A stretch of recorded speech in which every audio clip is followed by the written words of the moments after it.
Listen to me.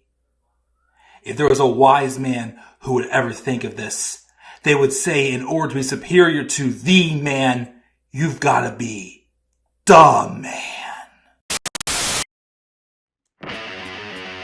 For I am the man himself.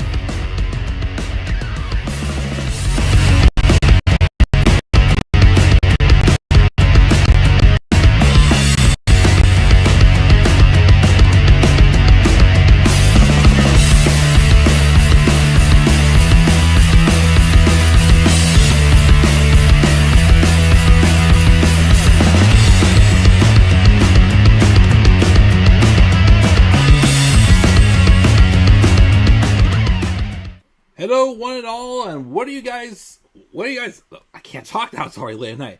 What is going on, guys, and how you guys all doing tonight? This is the Club of the Man 1993, getting my words all tongue twisted here. But this is a very late night review. Almost midnight, of course. We do get 1 extra hour of sleep tonight as daylight savings time does end. So I am here, and it's going to be a busy night. Because not only do we have this live review, but also, depending on, of course, how long this video goes. As of now, I have at 1 o'clock this morning. I said at 1 a.m., which is, of course, the first time it hits 1 o'clock tonight, by the way. We will be having the premiere of my video where I gave my thoughts on the 3 releases from WWE. Baron Corbin, Tegan Nox, and Indy Hartwell. And also, a half hour later, there's another video involving AEW that I've been wanting to do for a while that I kind of winged, but I still put together, I think, a solid case. I think a half an hour will be premiering after the release video, and that is Tony Khan becoming his own worst enemy, Vince McMahon? I will have my thoughts there as well. Be sure to check out both those videos tonight if you are awake, of course, and wanting to see the time change happen as well. So, we're going to roll in, though, in the meantime and talk about today's show, WWE Crown Jewel 2024. To place today, November 2nd, 2024, at the Mohammed Abdo Arena. That's the correct term. In Riyadh, Saudi Arabia. Another one of these Saudi Arabia shows have come and gone. This year, they're starting a new tradition, the Crown Jewel Championship. Basically, a bragging rights trophy that they don't even get to take home with them. Yeah, they announced that, I think, at the end of the show, that they don't get to take home the belts, but instead they get, like, a ring. As similar to like a World Series, like a Super Bowl type ring. And I'm like, then why have the championship? Like, who cares? Like, they keep them, the championships are kept in Saudi Arabia. So, what was the point? Again, what is the point of these bragging rights matches? To me, neither one of them set up anything down the line. Other than some more tension with Nia and Tiffany, probably planting more of a face turn for Tiffany Stratton soon. I did think Tiffany was going to cash in on this show, especially as you had 2 heels that really have no business fighting each other having a match. And that didn't happen. They teased it, of course. That didn't happen. The best part of the show, for sure, was the opening match with the original Bloodline and the new Bloodline. I did enjoy the brawl we had between Randy Orton and Kevin Owens. In the middle, we had good matches from Bronson, Reed, and Seth Rollins, although I'm not sure how I feel about the winner. The U.S. title triple threat was fine. I thought the women's tag team match, to be honest, was a little sloppy, if I'm being honest. And then the Crown Jewel title matches were okay. Like I said, more so furthering some further tension with Tiffany Stratton and Nia Jax in the women's. And the men's, it was good, but I expected more. We'll talk about all of that when we get to it. I don't think I'm going to be up here super duper long. I will kind of address a couple little things. as far as like what's next for some of these storylines when I get to them, since again I am taking a break from Raw and SmackDown reviews currently. So we'll do all of that, and then we will get on with our merry way. So checking the live chat, looks like we have just Tyler here. What's up, Tyler? He thought that Liv and Nia was an awful match. Seth and Bronson was the best match on here. He thought Cody was the right winner in the main event. He didn't review it. He wants Becky and Charlotte to come back. The Raw team won in the women's tag title match. And we have Tia Kupar join as well. Say, how are you, my friend? Well, man, good. A little tired, though, but I'm still going to be up for a little bit, I feel like. Again, like I said, 2 videos will be premiering after this. And I also, again, I may try, because I did record the next 2 levels of my Spear of Destiny Ultimate Challenge Let's Play. I may try to upload those tonight. And Tyler again says, good luck on your kid. Thank you very much. Again, we're under 20 days now because my wife is getting induced on the 22nd. Coming up here quick. Had another great doctor's appointment today for the baby, for her stress tests. So everything is looking great. And also Tyler says AEW is just a crap fest. Oh my goodness. AEW is just hanging on a thread right now, I feel like. It's a shame because they still have good wrestling matches, but just no stories. But we're not here to talk about AEW. We're here to talk about Crown Jewel 2024. Get a quick sip of Pepsi before you start here. Like I said, there's not too many matches I'll have a lot to say about, if I'm being honest. I will have a decent amount to say about this opening match, which was the OG Bloodline, Roman Reigns, Jimmy Uso, and Jey Uso taking on the new Bloodline. And the 3 who wrestled in that match were Solo Sikoa, Jacob Fatu, and Tama Tonga. I'm not a fan of them constantly leaving Tama Tonga out of these like 6-man tags, if I'm being honest. To me, I thought Tama Tonga should have been in this match because doesn't both him... I'm sorry, Tonga Loa was left out of the match. Shouldn't Tama Tonga and Tonga Loa both want to get their revenge on the Usos for costing them their tag titles to the Motor City Machine Guns the other week? Just a little nitpick there. It's kind of like the same way I felt like whenever the New Day were tag team champions, and it was always Big E and Kofi fighting, and Xavier Woods rarely ever got a shot. I never... That's something else kind of bothers me too. You're making it obvious who the weak link is in the group. Like I said, I thought that Jacob Fatu is going to get left out of this match because everybody wants to get their hands on Solo.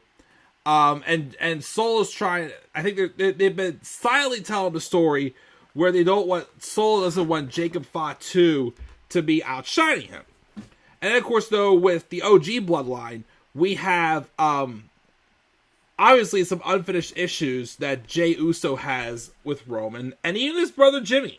Which, again, I like that, although I feel like this reunion was a bit abrupt, there are still, mentioning that they have problems.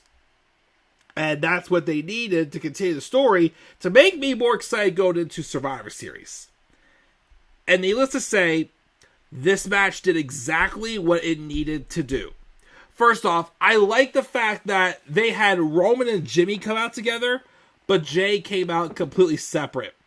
Roman's reactions, of course, were priceless as always. And, of course, Jey stuck to his gun. Because there was a part in the match where the crowd was chanting OTC, we want Roman, and Roman put his hand out, but Jey, who had said on SmackDown on Friday that, hey, we're all being treated like equals. You're not going to tell me what to do.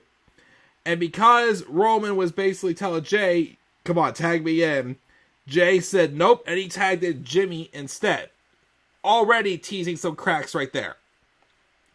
I'll be honest, the in-ring action was fine. I wasn't really super impressed with the in-ring action. Not saying it was terrible, it just didn't stand out too much to me. But again, it was the storytelling that made this the thing. We did eventually have Jey Uso give Roman the hot tag. And Roman got in there and took care of some business. But of course, off some miscommunications and whatnot, it's shown that there's still some cracks and still some problems with the new Bloodline. Of course, they did try to help out, but unfortunately, eventually led to Solo Sikoa getting a pinfall victory on Roman Reigns, which is huge. And again, that is exactly what needed to happen. You had to give the new Bloodline the win here. Because trust me, if they would have just given it to the OG Bloodline, then there would have been no point for Survivor Series. This, again, I still think they should, the Bloodline should have won the tag match at Bad Blood with Cody and Roman. But, hey, we got it right here. This is exactly what it needs to be. And after the match, it was a 4-on-1 assault on Roman Reigns. Then the rest of the Usos try to get involved. But then, to a monstrous pop, came out Sami Zayn. Now, before we talk about Sami Zayn here, let's talk about what happened on Monday on Raw last week. Sami Zayn did in fact confront Jey Uso. And he's like, what the heck are you doing, man? Why are you going back to them? And he even admitted that, he still trusted Solo.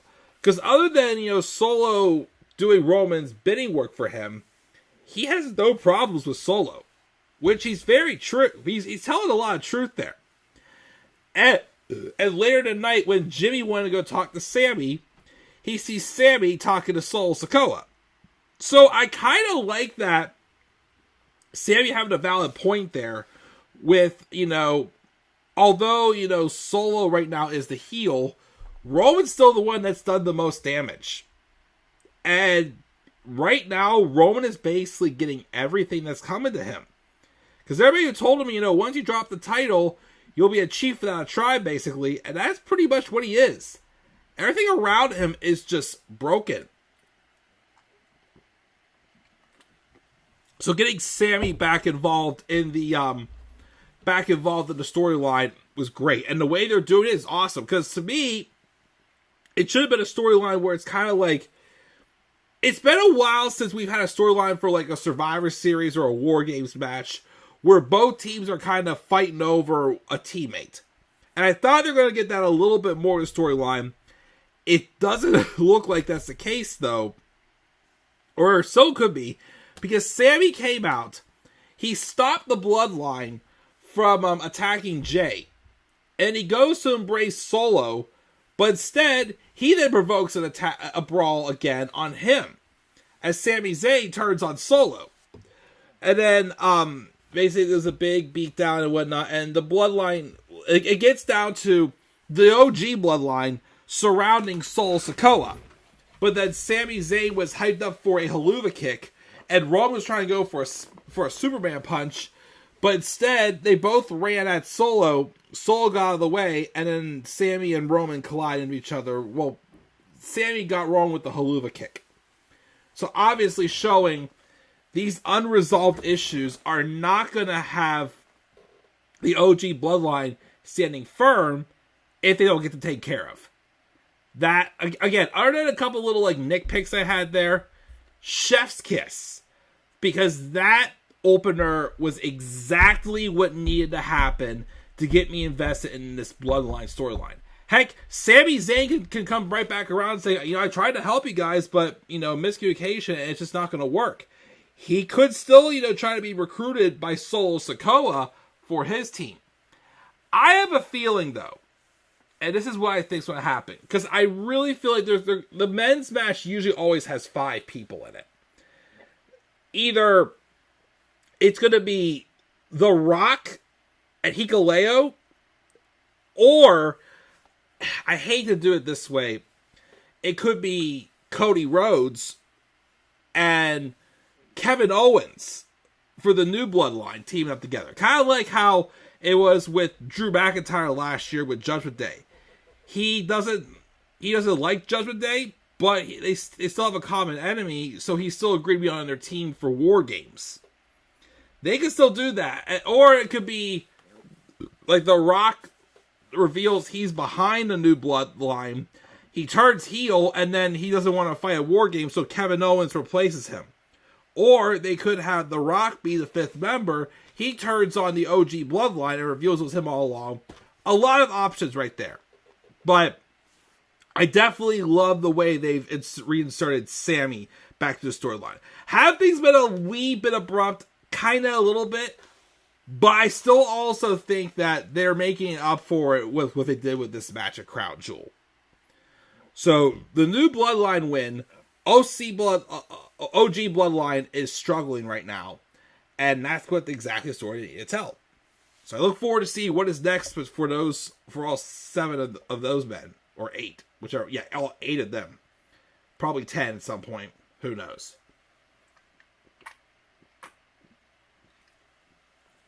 But that was that match. So it started off pretty good. And then it kind of fell off. Because, to be honest, I wasn't a big fan of this women's tag match next. Bianca Belair and Jade Cargill took on Damage Control's Io Sky and Kairi Sane. Chelsea Green, which of course Chelsea has a different Chelsea Green in her entrance since Samantha Irvin's gone. Not the biggest fan of it, but whatever. Her and Piper Niven. And then NXT's Metaphors, Lash Legend, and Jakar Jackson. I feel like I'm being a little bit harsh on this match. But I guess what kind of hurt it for me, besides the predictability, we all knew I did not see Bianca and Jade drop in the tag titles. Which newsflash, they didn't. They did retain, I think with like some type of like a combo finisher they hit on Piper Niven after Piper Niven thought she was about to do like a crossbody drop, whatever it is, on Bianca or whoever it was. Instead, she ends up doing it on her own tag team partner, Chelsea Green. The match was kind of sloppy. There was several botches in there, and most of them, unfortunately, were by Io Sky. Again, I love Io, she's awesome, but she was off in this match, I thought. Lash Legend and Jakar Jackson, they're not bad. They're just still growing on me. And of course, Chelsea does great character work, so I may be like a little bit nitpicky on this, but like I said, the botches for me kind of hurt this match, in my opinion. Bianca and Jade, though, do retain.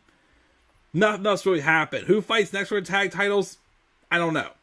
Maybe they'll have, like Cora Jade and Roxanne Perez fight for them or something, since they're a team in NXT. I don't know.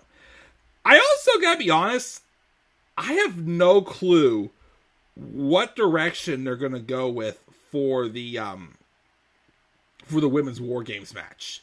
Because there's nothing really teasing War Games. Like, there's not really a big group like Damage Control who's really teasing War Games for the women. Like, I have, like, matches picked out for my Survivor Series card. I have no clue what they're going to do for the women. I don't. Like, I really don't know where they're going to go with it. You guys have any ideas in the live chat? Let me know. But yeah, that was probably my least favorite match of the night, the women's tag team match. Again, it was just something was off. Oh, and then we got Seth Rollins versus Bronson Reed. Now, this match was good. It was. I'm not sure how I feel about Bronson losing, though. They did kind of protect him, though. Well, first off, the two of them actually brawled before the match even started. And it was a nice-looking brawl. It was vicious. I haven't mentioned this yet. I don't think so.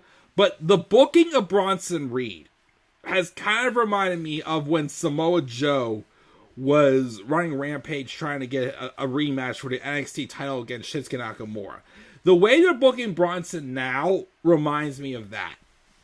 And I really thought he could have used this win here to capitalize. Unfortunately, though, that's not the case here. The match was good, I'll give it that. But Seth won. And the table seemed to turn when Bronson went for a shot with the steel steps. But when he went to smash it on Seth, it ricocheted back and hit him instead. Off of that, Seth was able to hit one curb stomp on the Bronson onto the steps. Rolling back into the ring, he hit a second one. and then went up for a third one to get the victory. So they at least protected Bronson in the loss, like somewhat. Like, made like one mistake, because he looked dominating most of the match. I just still feel like I would have rather have had Bronson win the first match, if I'm being real. Bronson should have won match number 1. But obviously, that look at the end, of course, with the little cut above his eyebrow, this is far from over. There's no way this feud is going to end just after one match. I know tomorrow night on Raw, or Monday night on Raw, Seth Rollins is part of a fatal four-way with him. Damian Priest, Dominik, Mysterio, and Sheamus are going to be having a match, a fatal four-way to determine who is going to fight Gunther for the World Heavyweight Championship next. I guess not doing him and Gunther and CM Punk at Survivor Series like I thought they were going to do. Be able to do that match at Saturday's main event. Who knows? We'll have to see. But good match. It's just that I'm just not sure how I feel about Seth winning. I would have rather had Bronson be the one to win it. But heck, maybe we'll get Seth Rollins and Gunther at Survivor Series instead. We'll see. And probably save the next match for Seth and Bronson at Saturday's night's main event. But we'll wait and see. Liv Morgan took on Nia Jax for the Women's Crown Jewel Championship, and I just really didn't care. I really didn't. Did they try? Yes. But I still just didn't care. The stuff I cared about most was Tiffany coming out to cash in. Nia waving her off like obviously Nia showed she doesn't trust her. And Tiffany's like, no.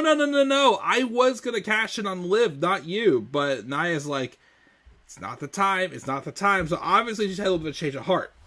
But then Tiffany decided she wasn't going to wait at all. She tried to get involved in there. But then out came Raquel Rodriguez and Dominik Mysterio, who with their tactics did help Liv sneak in a victory over Nia Jax. And Liv Morgan is your first Crown Jewel champion. At least appreciate the effort they put into the match, but again, it was nothing I was going to write home about. I really thought they were going to have Tiffany cash in here, because they've been teasing, tension's been getting hotter and hotter with her and Nia.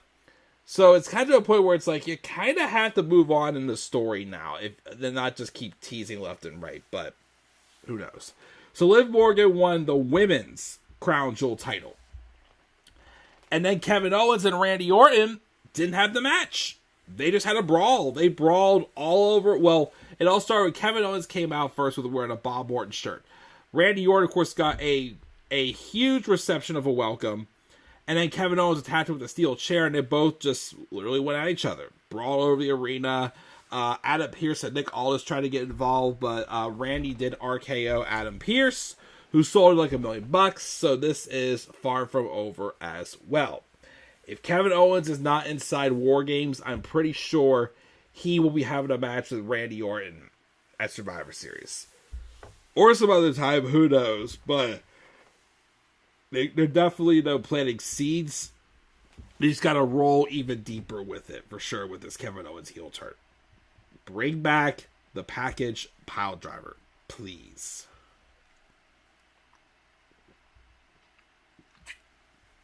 After this, we had the United States Championship match between L.A. Knight. Yeah! He defended against Andrade and Carmelo Hayes. It was a good match. Could give them a little bit more time. But they gave them each of them have their moments to shine. I think L.A. Knight was the only one, though, that teased, but he didn't hit his finisher, the message. L.A. Knight, though, does get a win, hitting a double BFT on both Andrade and Mello. I think Andrade was kind of dazed. Then Mello was going for a fancy maneuver, and then LA came over, just countered it in the double BFT, and he pinned Carmelo Hayes for the victory. Who does LA Knight fight next? I got no idea. I'm just hoping they at least have a conclusive finish with Carmelo Hayes and Andrade. Again, if you want to do it at the pay-per-view, do a Survivor Series and give it the Iron Man stipulation, as I feel like should be necessary, especially if the first attempt at match 7 got interrupted. But we'll have to wait and see. And then finally, the main event, Cody Rhodes and Gunther. Match was fine. I would have liked to have seen a little bit better out of the two of them. I felt like they're capable of more. It's just the whole stipulation just kind of just wore me down and lessened my interest in this dream match I had. And then also, of course, off of a great counter, Cody Rhodes does beat Gunther, and he wins the Crown Jewel Championship. Look, I have nothing against Cody.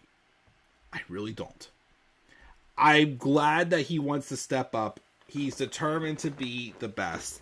He's determined to be the one that everybody looks up to and be the modern day John Cena, yes. I really don't think he needed to win this match. I would have rather have had Gunther, because Gunther has been built on winning. And anytime he loses, it's a big deal. This didn't feel like a big deal to me. Like, I would have rather have seen him maybe pin Cody once or twice in like a tag match or something in the build-up for this match. But since, of course, there was really no story because it's just a bragging rights title that, again, you don't get to take home. It stays in Saudi Arabia. Then, again, it did kind of lessen my interest. I'm not going to lie. I definitely kind of lost a little bit of interest in it because of this. They still did the best they could. But, again, Cody won with a roll-up. Not a fan of that, but whatever. Show ends with Triple H raising both Cody's and Liv's hands, and they each celebrate their title wins on the turnbuckles. That's all she wrote. That's all she wrote for Crown Jewel. So like I said, didn't have much to say. I'm probably going to be bumping up the premiere times for the other two videos, and I'm just going to get ready to go to bed. But I will try to get the Wolfenstein videos uploaded before I go to bed. So guys, thank you for joining me for this live Crown Jewel review. Let's check the live chat before we go off the air here and see what people has to say. I think we were at Tia Kupar saying Bloodline battle builds to War Games indeed. Tyler's going to review the Survivor Series on his second channel. Am I subscribed to that, Tyler? I don't know if I'm subscribed to your second channel. Tia Kupar also liked solo pinning Reigns. Yes, it was more needed. Wonder when the wise man comes back. Maybe for War Games? Maybe he's the one that's going to kind of like, hold the family together. You never know. Let me see here. We have Logan James. It's a new one. What's up? He said, hello, I'm excited for Mina Shirakawa is back to AEW. That's awesome if you are, for sure.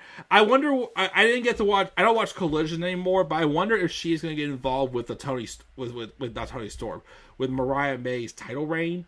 We'll see, since of course they have a history. But yeah, that definitely is interesting for sure. Do you think the second War Games match could be GM versus GM? Pierce has taken 2 RKOs. Pierce complained to Aldis about controlling your wrestlers. You got a point. I mean, they could, but it's going to be the Bloodline for sure. If it wasn't for that, that would be an interesting story there, since they did kind of tease that, yes. Could we get Cody versus Orton versus KO WrestleMania 41? I don't know. I'm not really the biggest fan of doing another triple threat. I still think it should just be Cody and KO. Just not sure how to hold it off for. I also think that KO should be the one winning the Rumble, but that I'm not 100% confident in either, but who knows. Cody and Liv got championship reigns, yes, instead of belts. And Tyler says 4 Classic Survivor Series on their 99, 2004, 2006 on the second channel, remastered them. Nice. But yeah, thank you guys for joining me for this kind of quick stream. Like I said, I'll give Crown Jewel a B-. I did like most of the matches wrestling wise, except for the tag title match. Again, I just have no reason to care about these Crown Jewel titles, especially since they're just bragging right trophies that the winners can't even take with them. They just have rings they get instead. Whoop-de-doo. But I don't know.